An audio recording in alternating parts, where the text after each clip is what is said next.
Les Actes des Apôtres, chapitre 12. Vers le même temps, le roi Hérode se mit à maltraiter quelques membres de l'Église, et il fit mourir par l'épée Jacques, frère de Jean. Voyant que cela était agréable aux Juifs, il fit encore arrêter Pierre. C'était pendant les jours des pains sans levain.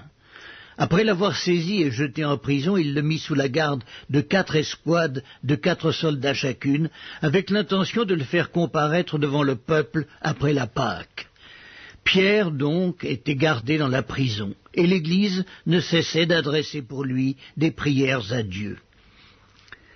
La nuit qui précéda le jour où Hérode allait le faire comparaître, Pierre, lié de 2 chaînes, dormait entre 2 soldats, et des sentinelles devant la porte gardaient la prison.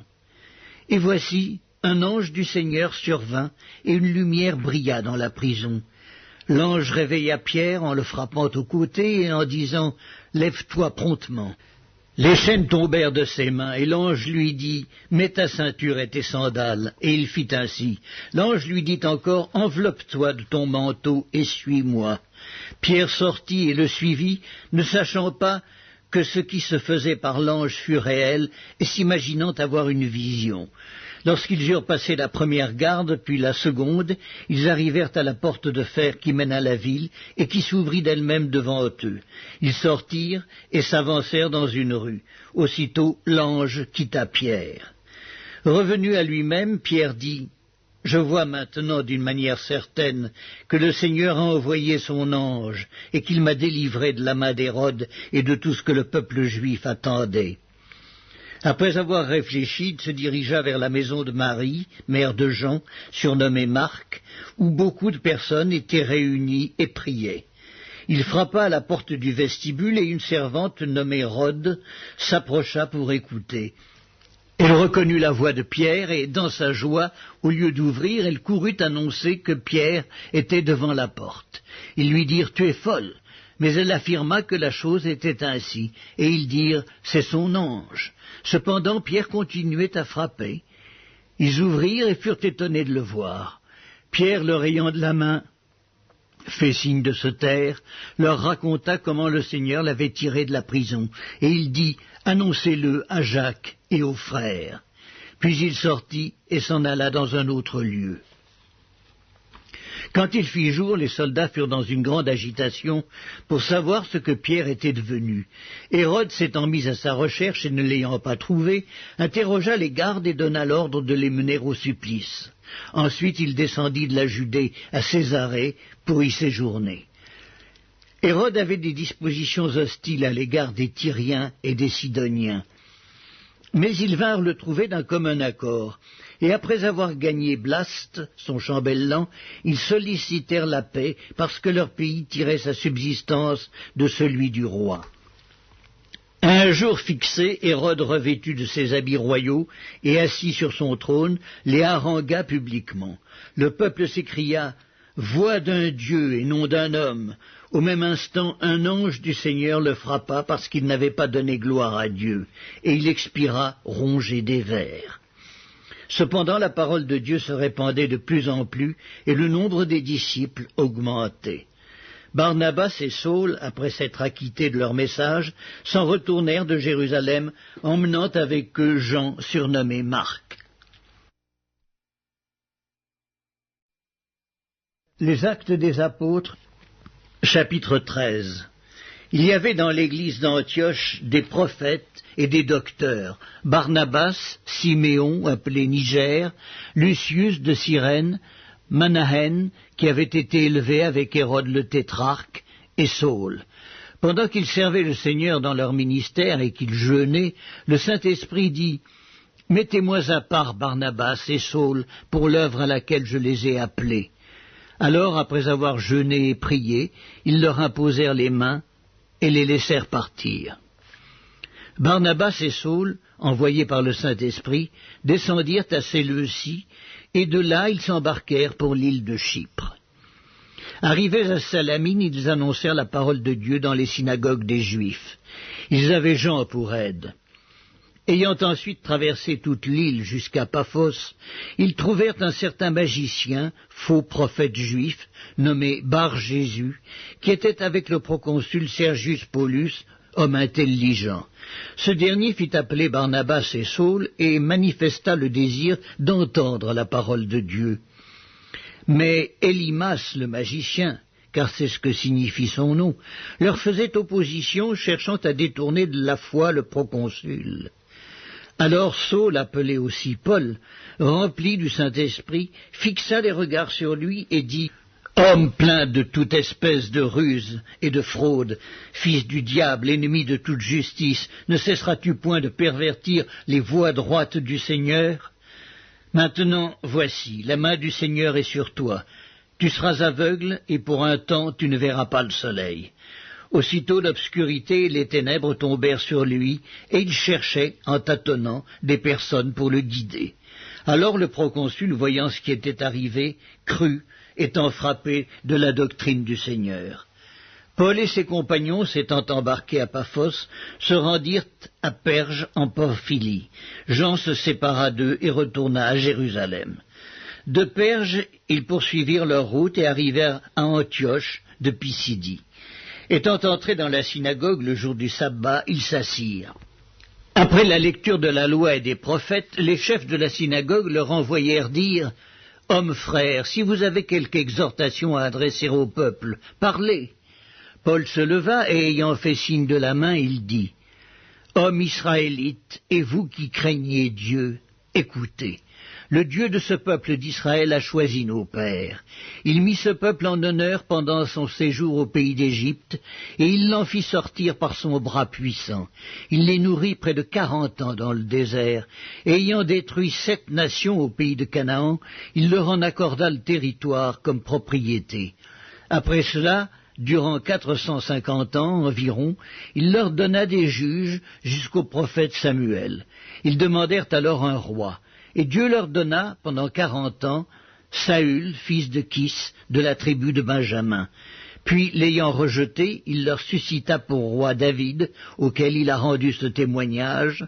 « J'ai trouvé David, fils d'Isaïe, homme selon mon cœur, qui accomplira toutes mes volontés. » C'est de la postérité de David que Dieu, selon sa promesse, a suscité à Israël un sauveur, qui est Jésus. Avant sa venue, Jean avait prêché le baptême de repentance à tout le peuple d'Israël, et lorsque Jean achevait sa course, il disait « Je ne suis pas celui que vous pensez, mais voici, après moi vient celui des pieds duquel je ne suis pas digne de délier les souliers. » Hommes frères, fils de la race d'Abraham, et vous qui craignez Dieu, c'est à vous que cette parole de salut a été adressée. Car les habitants de Jérusalem et leurs chefs ont méconnu Jésus, et en le condamnant, ils ont accompli les paroles des prophètes qui se lisent chaque sabbat. Quoiqu'ils ne trouvassent en lui rien qui fût digne de mort, ils ont demandé à Pilate de le faire mourir. Et après qu'ils eurent accompli tout ce qui est écrit de lui, ils le descendirent de la croix et le déposèrent dans un sépulcre. Mais Dieu l'a ressuscité des morts. Il est apparu pendant plusieurs jours à ceux qui étaient montés avec lui de la Galilée à Jérusalem et qui sont maintenant ses témoins auprès du peuple. Et nous vous annonçons cette bonne nouvelle que la promesse faite à nos pères, Dieu l'a accomplie pour nous leurs enfants, en ressuscitant Jésus, selon ce qui est écrit dans le psaume 2e, « Tu es mon fils, je t'ai engendré aujourd'hui ». Qu'il l'ait ressuscité des morts de telle sorte qu'il ne retournera pas à la corruption, c'est ce qu'il a déclaré en disant « Je vous donnerai les grâces saintes promises à David, ces grâces qui sont assurées. » C'est pourquoi il dit encore ailleurs « Tu ne permettras pas que ton sein voie la corruption. » Or David, après avoir en son temps servi au dessein de Dieu, est mort, a été réuni à ses pères et a vu la corruption. Mais celui que Dieu a ressuscité n'a pas vu la corruption. Sachez donc, hommes frères, que c'est par lui que le pardon des péchés vous est annoncé, et que quiconque croit est justifié par lui de toutes les choses dont vous ne pouviez être justifiés par la loi de Moïse. Ainsi prenez garde qu'il ne vous arrive ce qui est dit dans les prophètes. Voyez, contempteurs, soyez étonnés et disparaissez, car je vais faire en vous jour une œuvre que vous ne croiriez pas si on vous la racontait. » Lorsqu'ils sortirent, on les pria de parler le sabbat suivant sur les mêmes choses. Et à l'issue de l'assemblée, beaucoup de Juifs et de prosélytes pieux suivirent Paul et Barnabas, qui s'entretinrent avec eux et les exhortèrent à rester attachés à la grâce de Dieu. Le sabbat suivant, presque toute la ville se rassembla pour entendre la parole de Dieu. Les Juifs, voyant la foule, furent remplis de jalousie, et ils s'opposaient à ce que disait Paul en le contredisant et en l'injuriant. Paul et Barnabas leur dirent avec assurance: « C'est à vous, premièrement, que la parole de Dieu devait être annoncée. Mais puisque vous la repoussez et que vous vous jugez vous-même indigne de la vie éternelle, voici, nous nous tournons vers les païens, car ainsi nous l'a ordonné le Seigneur.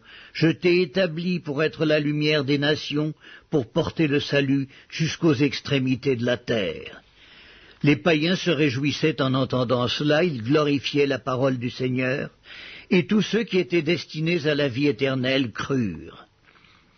La parole du Seigneur se répandait dans tout le pays, mais les Juifs excitèrent les femmes dévotes de distinction et les principaux de la ville. Ils provoquèrent une persécution contre Paul et Barnabas, et ils les chassèrent de leur territoire. Paul et Barnabas secouèrent contre eux la poussière de leurs pieds, et allèrent à Icône, tandis que les disciples étaient remplis de joie et du Saint-Esprit. Les Actes des Apôtres, chapitre 14. À Icône, Paul et Barnabas entrèrent ensemble dans la synagogue des Juifs, et ils parlèrent de telle manière qu'une grande multitude de Juifs et de Grecs crurent. Mais ceux des Juifs qui ne crurent point excitèrent et aigrirent les esprits des païens contre les frères. Ils restèrent cependant assez longtemps à Icône, parlant avec assurance, appuyés sur le Seigneur qui rendait témoignage à la parole de sa grâce et permettait qu'il se fît par leurs mains des prodiges et des miracles. La population de la ville se divisa. Les uns étaient pour les Juifs, les autres pour les apôtres. Et comme les païens et les Juifs, de concert avec leurs chefs, se mettaient en mouvement pour les outrager et les lapider, Paul et Barnabas, en ayant eu connaissance, se réfugièrent dans les villes de la Lycaonie, à Lystre et à Derbe, et dans la contrée d'alentour. Et ils y annoncèrent la bonne nouvelle. À Lystre se tenait assis un homme impotent des pieds, boiteux de naissance, et qui n'avait jamais marché. Il écoutait parler Paul. Et Paul, fixant les regards sur lui et voyant qu'il avait la foi pour être guéri, dit d'une voix forte: « Lève-toi droit sur tes pieds. » Et il se leva d'un bond et marcha. À la vue de ce que Paul avait fait, la foule éleva la voix et dit en langue lycaonienne: « Les dieux, sous une forme humaine, sont descendus vers nous. » Ils appelaient Barnabas Jupiter et Paul Mercure, parce que c'était lui qui portait la parole. Le prêtre de Jupiter, dont le temple était à l'entrée de la ville, amena des taureaux avec des bandelettes vers les portes et voulait de même que la foule offrir un sacrifice. Les apôtres Barnabas et Paul, ayant appris cela, déchirèrent leurs vêtements et se précipitèrent au milieu de la foule en s'écriant: « Ô hommes, pourquoi agissez-vous de la sorte? Nous aussi nous sommes des hommes de la même nature que vous. Et vous apportant une bonne nouvelle, nous vous exhortons à renoncer à ces choses vaines pour vous tourner vers le Dieu vivant qui a fait le ciel, la terre, la mer et tout ce qui s'y trouve. Ce Dieu, dans les âges passés, a laissé toutes les nations suivre leur propre voie, quoiqu'il n'ait cessé de rendre témoignage de ce qu'il est, en faisant du bien, en vous dispensant du ciel les pluies et les saisons fertiles, en vous donnant la nourriture avec abondance et en remplissant vos cœurs de joie. À peine purent-ils par ces paroles empêcher la foule de leur offrir un sacrifice. Alors survinrent d'Antioche et d'Icône des Juifs qui gagnèrent la foule et qui, après avoir lapidé Paul, le traînèrent hors de la ville, pensant qu'il était mort. Mais les disciples l'ayant entouré, il se leva et entra dans la ville. Le lendemain, il partit pour Derbe avec Barnabas.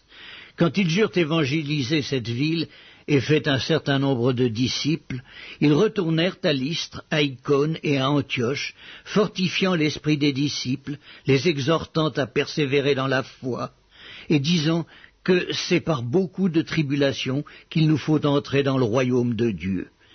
Ils firent nommer des anciens dans chaque église, et après avoir prié et jeûné, ils les recommandèrent au Seigneur, en qui ils avaient cru. Traversant ensuite la Pisidie, ils vinrent en Pamphylie, annoncèrent la parole à Perge, et descendirent à Attalie. De là, ils s'embarquèrent pour Antioche, d'où ils avaient été recommandés à la grâce de Dieu pour l'œuvre qu'ils venaient d'accomplir. Après leur arrivée, ils convoquèrent l'Église, et ils racontèrent tout ce que Dieu avait fait avec eux, et comment ils avaient ouvert aux nations les portes de la foi. Et ils demeurèrent assez longtemps avec les disciples.